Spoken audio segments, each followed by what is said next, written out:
Hey there everyone! Welcome to part 2 of learning Cricut Design Space for beginners. If you haven't watched part 1 yet, please make sure to do so that you are on the same page. In part 1 we went over basically all of the basic functions of Design Space here on the top edit bar and on the left hand side. And in part 2 we're going to be discussing more of the functions here in the layers panel, like the slice, weld, attach, flatten, and contour button. So make sure you've gone back and watched that first video before watching this one because it will be helpful to you.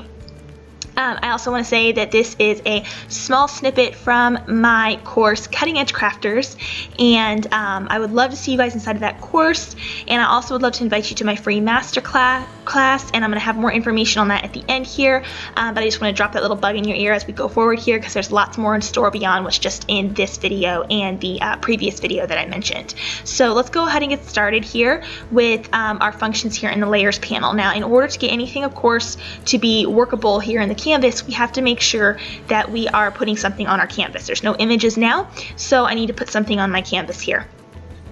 For example's sake, I'm just going to use my shapes button right here on the left hand side, and I'm just going to grab this heart and let's change it to like a pretty color. Up here in our edit bar we have our color swatch, and I'm just going to select this peach here, and let me shrink this down just a little bit. I'm going to duplicate it, and anytime you want to duplicate something here in Design Space, you can always do Control-C on your keyboard and then Control-V to paste, or you can just use the convenient duplicate button that's located right here on the top right hand side.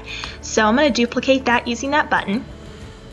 So I have a couple here on my screen. I'm going to actually do that one more time and pull these. I'm going to change these to different colors here so I can kind of see what I'm doing a little bit better, have some contrast. All right, let's change this one.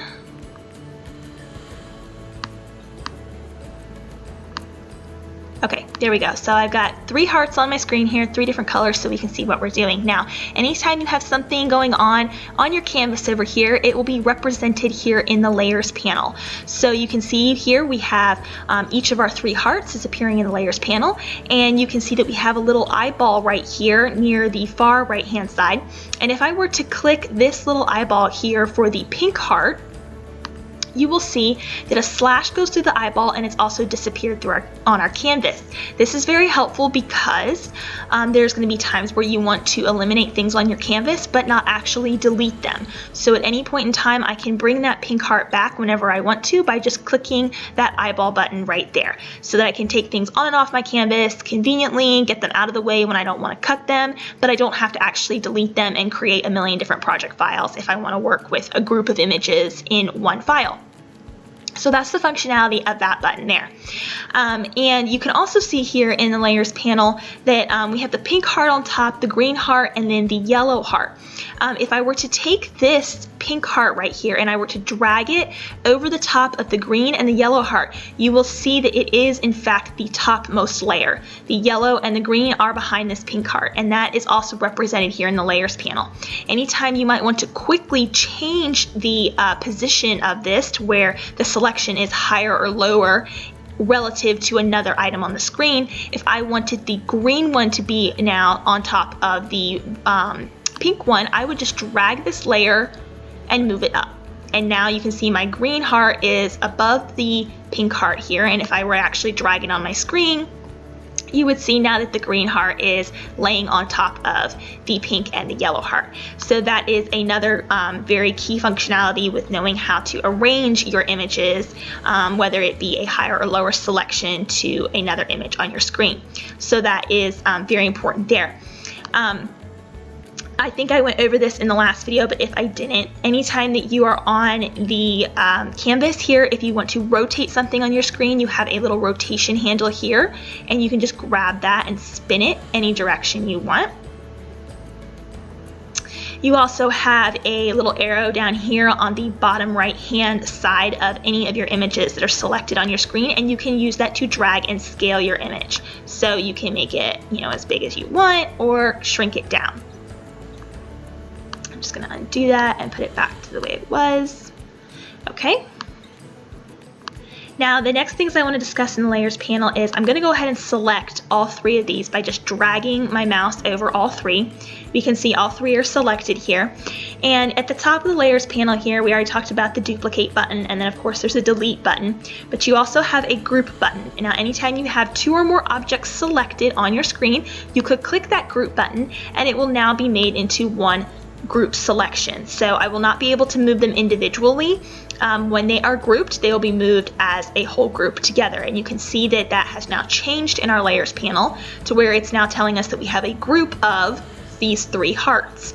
If at any point in time you want to undo this, just hit the ungroup button when that object is selected.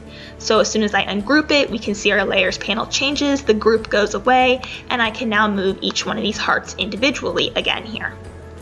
So that is how you group and ungroup items, and sometimes that can come in handy if you're wanting to hide a group of images quickly. If I were to drag all these, group them, and then I were to click this eyeball right next to where it says group in the layers panel, then all three would disappear simultaneously, and that can be a really quick way to do that. So let me ungroup that there. Okay, the next thing I want to talk about is all these functions down here in the very bottom of the layers panel. So when you have pretty much any functions that you want to use down here, you're going to need to have at least two or more items selected. So I'm going to drag my mouse over these three hearts on my screen, and you'll see here that weld is now usable, attach is usable, flatten is usable, but slice and contour, which is right behind my little pause button here, are not usable. So we're going to start with the weld, attach, and flatten tools before I visit the slice and the contour, because they're a little bit unique and different with how they have to be used. So what is the weld tool? The weld tool is anytime you want to attach images together in a fashion that they cannot be detached later on. So your weld is joining two images to be one seamless image. Now, this can get a little confusing because you can actually use the weld tool to not only attach images so they are seamless, but you can also use them as to attach things to each other even if an image is separate. So for example, so you understand what I'm saying, you can see I have my three hearts here. You can see that none of the three hearts are touching each other. They are all completely separate from each other. There's space between each heart. They're not overlapping in any way. I could still click my weld tool and they would all change to one color. And you would see over in our layers panel that it says Weld Results. And it would show the three hearts just as they are displayed on my screen, and they would all be one final image result. Now, I can't undo that. The only way I can undo this is if I were to hit my undo button right now. But if I were to save this project and then open it up later on, I would not be able to undo this weld. It is now a fixed permanent change to that image. But since I'm still in this canvas right now and I haven't done any other functions, I can undo that real quick. There we go. And that is one way to use the weld. So I almost never use it that way, but I'm just letting you know that that is a way to use it. I'm going to show you now the popular way to use weld. The popular way to do it is to actually drag images so that they are touching one another. And I'm going to, let's see, I'm just going to do like so. To where they're just kind of in a line here like this. My hearts are in a line. Now I'm going to drag my mouse over all three of these, and I'm going to hit that weld button again. Now when I've hit that weld button, you can see that where it was overlapping, it has eliminated that cut line, and it has now made a seamless image that has been completely welded together. So that is really the predominant way that the weld tool is used, even though you can use it the other way that I just showed you. I pretty much never use it that way because I'm going to show you how to use the attach tool, which is really how that should be used with the attach tool. But the predominant way that the weld tool is used is when you want to actually join images together and eliminate cut lines like this. So a common way to use this is with text. So for example, I am just going to type out, let's see, I'll just type out my daughter's name, Christabella.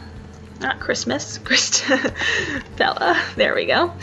That's my daughter's name. I'm going to change the font here to, let's see. Let's pick something pretty. I think I have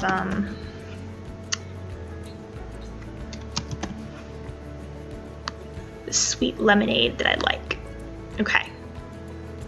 Now I've typed out my daughter's name here, Christabella, and I'm going to go up to letter spacing, and I'm going to change the letter spacing so that the letters are touching one another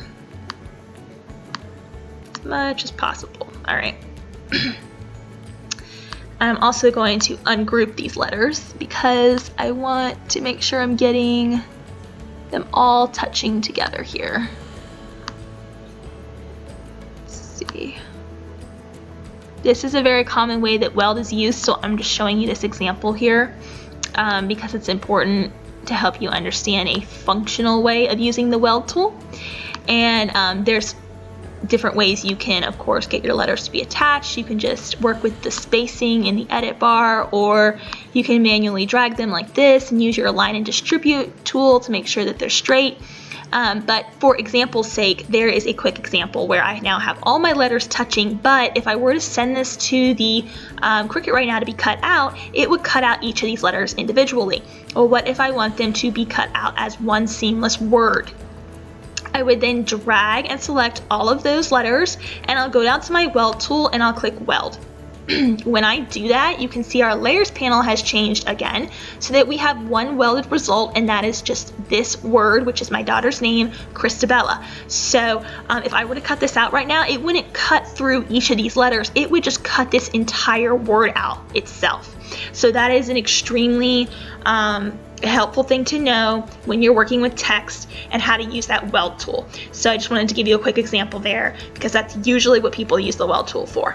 Okay, so I've put my hearts back on my screen here, and now I want to talk about the attach tool. The attach tool is important for any time that you want to keep an image on your canvas positioned relative to another image on the canvas so that it does not move when you go to your cut screen. So for example, if I were to go to my cut screen right now, you would see that I have a mat for each color of my hearts, which is correct. I do have 3 different colors on my canvas. So Cricut is doing basically what it's supposed to do there. However, let me cancel this real quick. Let me select these 3, and I'm going to change them to be all the same color. We're going to change them to be all pink. Now let's say for whatever reason, there's a variety of reasons why you might want this. Maybe you want the hearts to be cut out exactly like this. You want them to be placed exactly like this when you cut something out onto your whatever material you might be cutting out to. If I were to hit my Make It button now and go to my cut screen, you will see that Cricut has optimized my material for placing these in a straight line. So Cricut's trying to do your favor here. It's basically trying to make sure that you're using as much of your material as possible. You're not wasting material by the way you've placed your images. But if I wanted those hearts to be cut out in a very specific way relative to another heart on the canvas, I need something to help me tell Cricut that that's what I want to do. And that is where your attach tool comes in. So I'm going to select all 3 of these hearts in this kind of V position that we have here on our screen, and I'm just going to click that attach button right down there in the bottom of the layers panel. And now when I go back to the cut screen, you will see that it has now stayed exactly in that position. So anytime that you're wanting to be like, all right, I don't want this to move, when I go to cut it out and I go to the cut screen, you need to use that attach tool. That's what that's for. And it's just very helpful for a variety of different things. I use the attach tool probably more than any tool that I use in the layers panel. So definitely a key functionality there. And anytime you want to detach, you can. So remember I said with the Weld tool that usually the weld is permanent once you save a project, once you go and you've done a bunch of other steps and you can't go back and undo easily, the weld is permanent. The attach is never permanent. You can always detach your images. So I just detached them, and now they are single images again here that can be moved individually. So that's the purpose of the attach tool and how to use it. Moving on to the flatten button next. Right now, these 3 hearts on my screen are considered vectors. When you're using the flatten button is working in conjunction with any time you are printing something out on a printer with ink and then you want it to be a print then cut image instead of a vector image being cut out. In other words, I would have this pink here would not be cut out, say, in pink vinyl. If I were doing it with a vector, it would be cut out as an outline of pink that had been printed onto paper from a printer. So if I want to change this to something that I would send to my printer and have it printed out and then have the outline cut out, then that's where I would use the flatten button here. So I've selected these 3 hearts. Actually, for example's sake, I'm going to pull these 2 over here. This will make a little more sense. I'm going to pull these 2 over here, and I'm going to select just those 2. Then I'm going to hit the flatten button right down there in the bottom. You will see now that our image has kind of changed a little bit. You'll see that this original heart over here is still considered a cut. You can see it says that in the layers panel. It's a cut image. So this is a vector image. It would be cut out just like this. We would choose whatever material. If we wanted pink material, blue material, whatever, we would choose that material and we would cut that heart out. But these 2 hearts over here that we flattened, they would be pink. They would not, you cannot change the color of them because you're going to send this to your printer. It's going to print those 2 hearts out in pink, and then it's going to have you load that printed piece of paper onto your Cricut mat and have it cut out around the silhouette of the hearts. So if I were to go to my Make It screen right now, you see that it is putting these hearts here. It's telling us it's going to print first, then it's going to cut in the left-hand side. It has a registration black box mark around it here, which tells Cricut how to cut it out properly. And that's just the function of how you would do anything that you might want to turn into a print then cut image. You can use that flatten tool. So that's the importance of that. So let me undo this here, get this back to where we were. All right. The next 2 items I want to talk about are the slice and the contour. We're going to start with the slice tool here, and I'm going to use these 2 hearts as my example. I'm just going to, let's see, I'm going to enlarge this heart and put this one right over the top of it. I'm just going to eyeball it there. Let me get this off my screen here. So right now I have 2 hearts stacked on top of each other. One is slightly smaller than the other. When I select both of these items now, you can see that slice tool is now available to be used. You will always need to have at least 2 items selected, and they need to be overlapping in some way in order for the slice tool to be usable. So now that I have these 2 hearts overlapped, if I want to click the slice tool, it doesn't really look like anything happened, but you can see in our layers panel, we now have a secondary option down here in the bottom. We still have our original smaller heart. We have the cutout from the center as well, which is pretty much the same size as the original heart there, and then we have the outline frame result. So if there's any time you're wanting to try and like cut an image out of another image, that's what you would use a slice tool for. This is a very, very simplistic example of how to use a slice tool, but you can get a lot more fancy and complicated with it. You can even cut like patterns. If you were to upload, say, like a pattern of something out and you wanted to cut that pattern out of a bigger shape, you could do that with your slice tool. So it's anytime you just want to slice an image to create a different image, that is what you would use that for. So let me go ahead and take these off. Now for the contour button, we're actually going to have to use a different image example because these 2 hearts here are very simple outlines and they do not actually have contours for me to show you the function of. So I'm going to take these off my screen and I'm just going to come over here to the images that Cricut offers. And I'm just going to grab this really simple pinwheel image here and insert that onto my canvas. And now we can see, and I apologize that it's a little hidden by my pause button here, but the contour button down here is lit up, and I can click that if I want to. So I'm just going to click on that real quick if I can do it without pausing you guys here. Well, it may not let me. Okay, there we go. So when I click on the contour button, we will have a new screen that appears like so, and it's going to break down every possible contour that that image offers.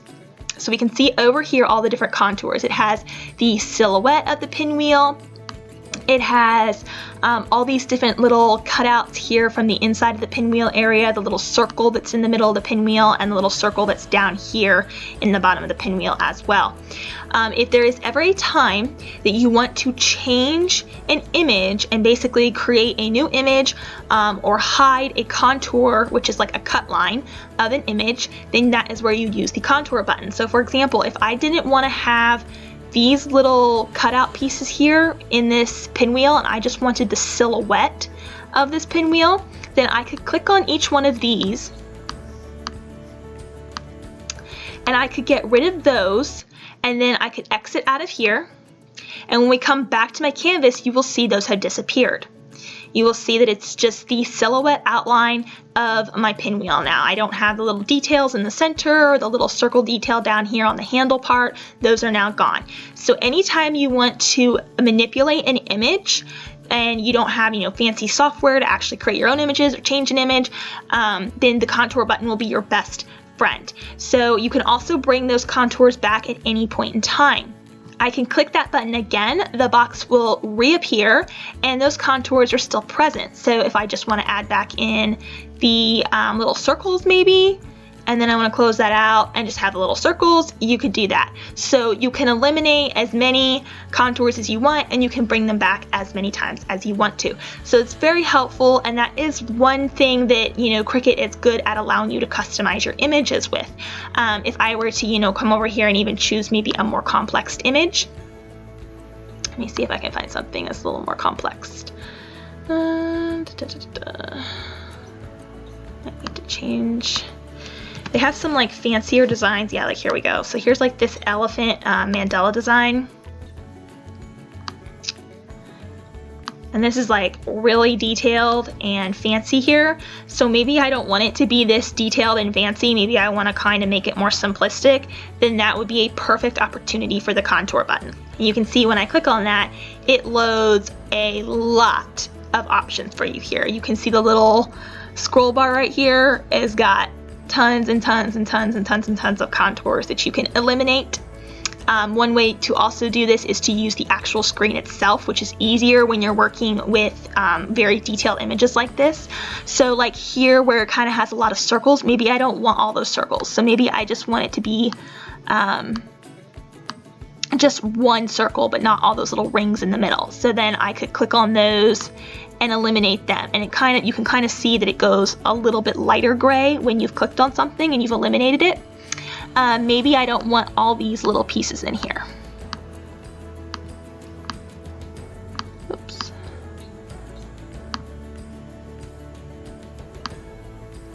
Here, okay. And maybe I don't want all of these here. I'm just picking random things just to show you how the contour button works. You probably pretty much get it by now, but I just want to show you that it can work really well too for a more detailed, like a highly detailed project like this. It can be very, very, very helpful. I don't know why those aren't cooperating. Anyways, okay, so I'm going to exit out of this. And now we can see over here, right above the elephant's trunk here, that all those little squares that were there are gone. All those additional circles that were right here that we clicked are gone. And all except one of these pieces here are now gone. So I've simplified some of these areas here. So that is just an example of the how powerful the contour button can be in helping you customize and sometimes strip details away from things that you may not want. So that is pretty much an overview of the functions of the layers panel here. I pretty much covered the general overview of everything else in the first video. So if you have not watched that yet, please make sure you go back and watch that because it will help you with some of the other things like here in the edit bar and the layers panel. And I really hope this helped you guys, especially for all those beginners out there just trying to get familiar with the Design Space interface. I also want to invite you guys to join me in my free masterclass on the 3 biggest Cricut crafter misconceptions that beginners often face, and my 3-step framework on how you can transform yourself not only into a master for your Cricut machine, but also how you can learn how to design your own craft files. So I'd love to see you there, and that link is in the top corner of this video and also below this video as well. I really hope to see you in my free masterclass.